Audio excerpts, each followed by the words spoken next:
Saudara-saudara beserta anak-anak yang dikasihi Tuhan Yesus Kristus, kita akan bersama-sama merenungkan dan menghayati makna Rabu Abu dalam kebaktian saat ini, kebaktian Hari Rabu Abu. Kita mohon pimpinan Tuhan, kita berdoa. Tuhan Allah Bapa di sorga, kami bersyukur Tuhan atas penyertaan dan berkat-Mu. Kami boleh berkesempatan pada saat ini di hari Rabu Abu untuk bersama-sama mengadakan refleksi. Berkatilah Tuhan agar kami mengerti kehendak-Mu dan dapat melaksanakan dalam hidup kami. Di dalam Tuhan kami Yesus Kristus. Amin. Saudara-saudara, beserta anak-anak yang dikasihi Tuhan Yesus Kristus, pada saat ini kita berada pada hari Rabu Abu yang merupakan hari untuk mengawali minggu Prapaskah dalam masa Paskah. Saudara-saudara, beserta anak-anak yang dikasihi Tuhan Yesus Kristus, Abu dalam tradisi kehidupan bangsa Israel sebagai bagian ketika mereka mengadakan pembaruan hidup yang diawali dengan penyesalan diri ketika melanggar perintah Tuhan, tidak melakukan apa yang dikehendaki Tuhan untuk bertobat, berbalik kepada jalan Tuhan. Mereka lazim membubuhkan abu di atas kepala sebagai tanda pertobatan. Dan kemudian mereka mengoyakkan baju untuk tanda penyesalan. Dan saat ini saudara-saudara beserta anak yang dikasihi Tuhan Yesus Kristus, refleksi hari Rabu Abu,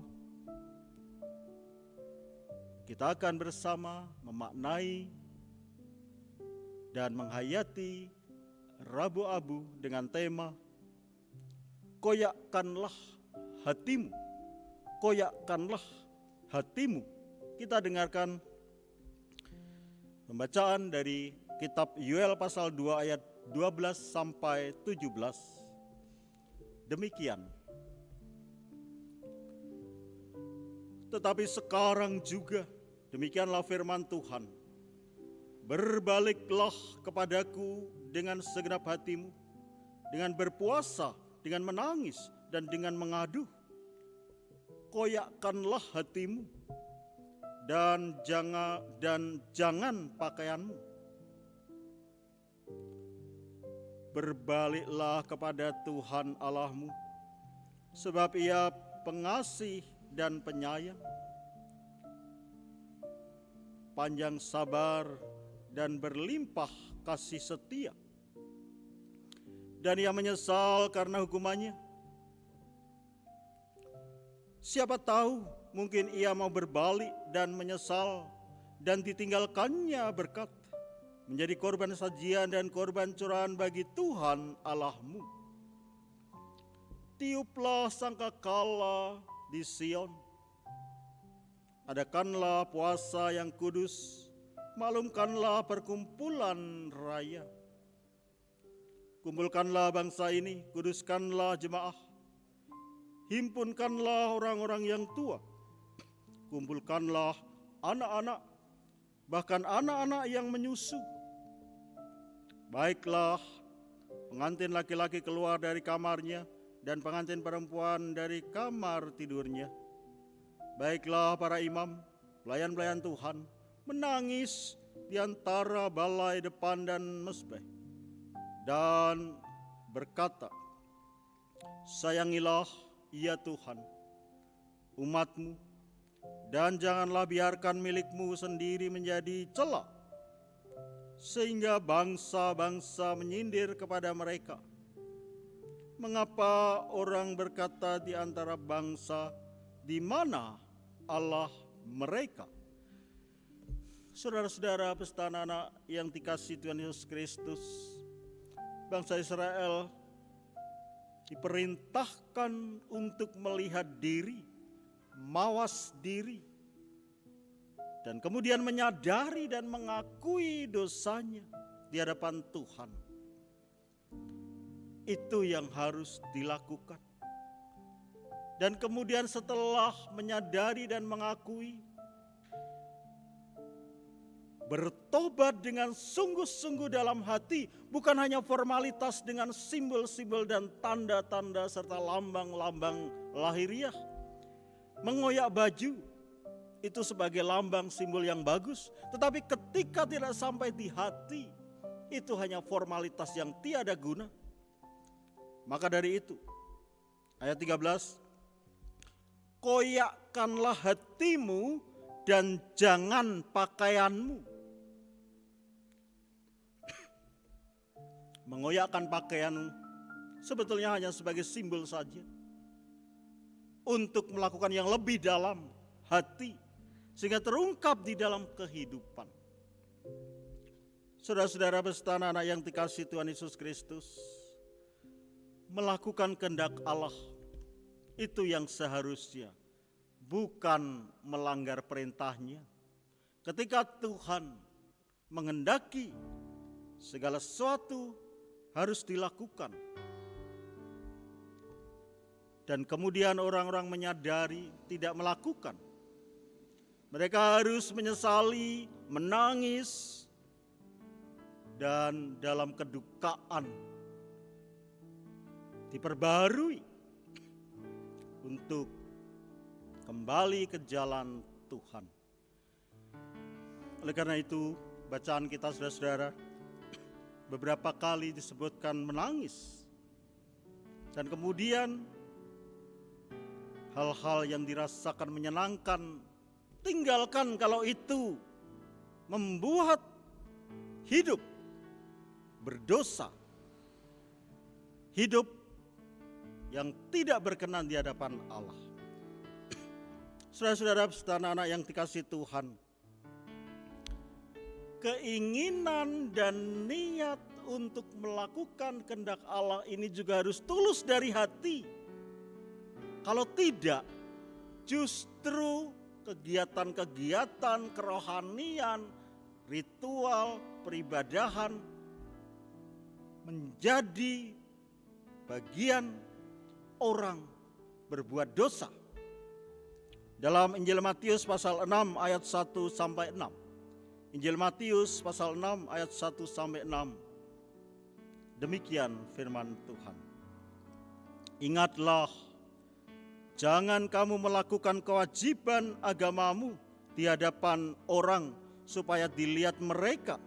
Karena jika demikian kamu tidak beroleh upah dari Bapamu yang di sorga.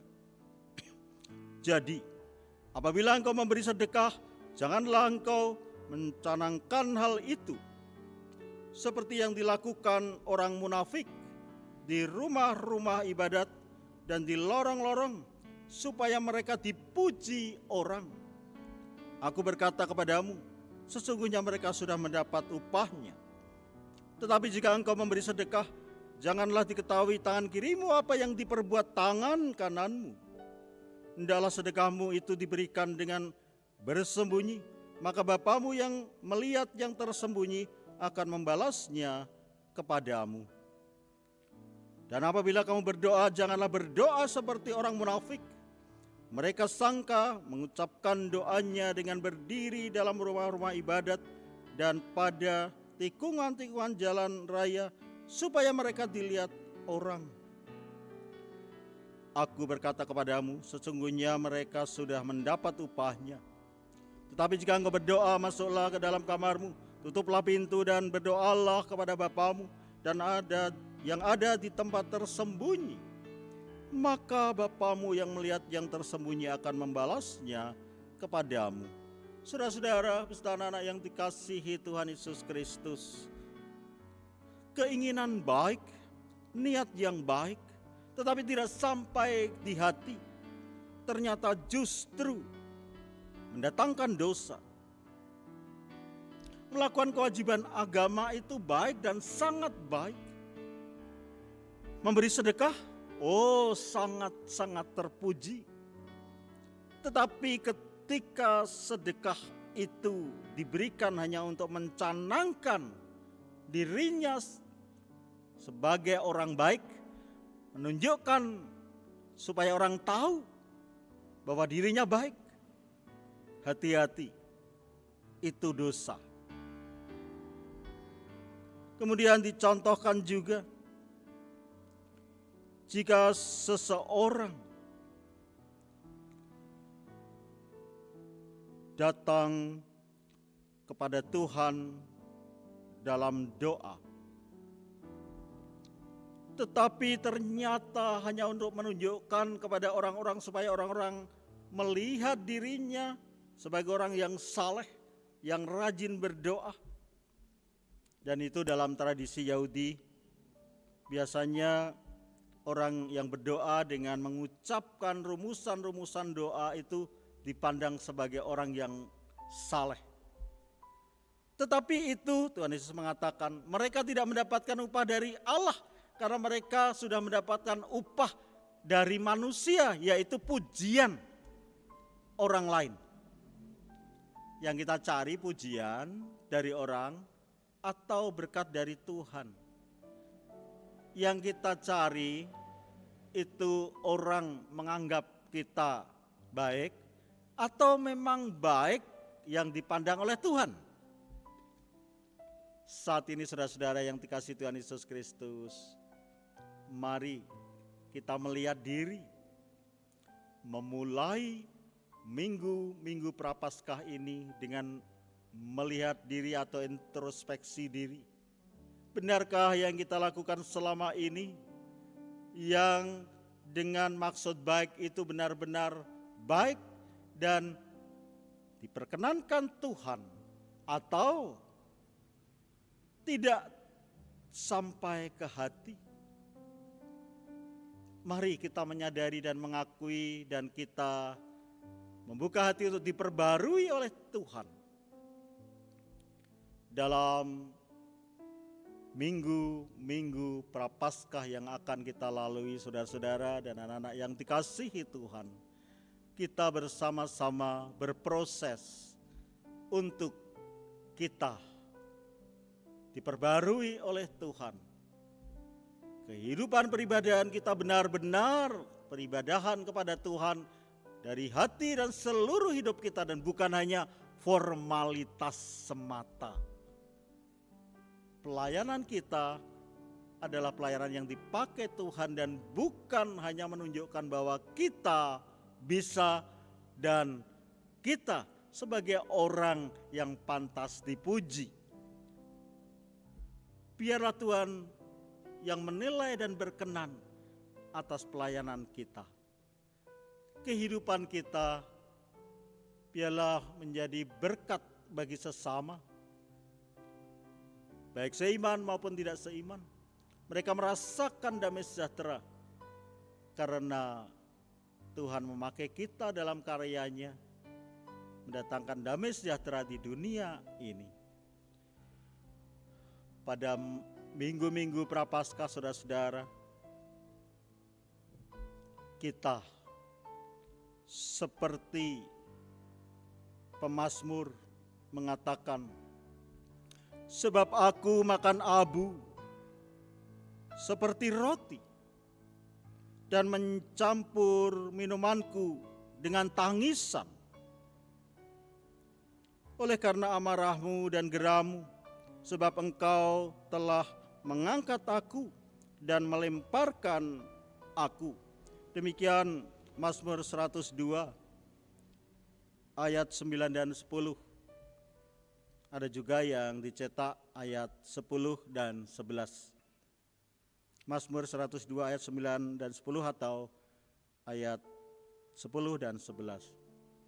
Pemazmur mengatakan bahwa aku makan abu Itu artinya bahwa dia memakai simbol itu bukan hanya ditaburkan atau ditaruh, diletakkan di atas kepala, tapi dimakan supaya sampai ke dalam hidupnya, supaya sampai ke hati. Tentunya ini simbol. Juga pada masa-masa ketika belum pandemi, kita dalam kebaktian Rabu Abu dengan menorehkan abu di dahi dengan tanda salib.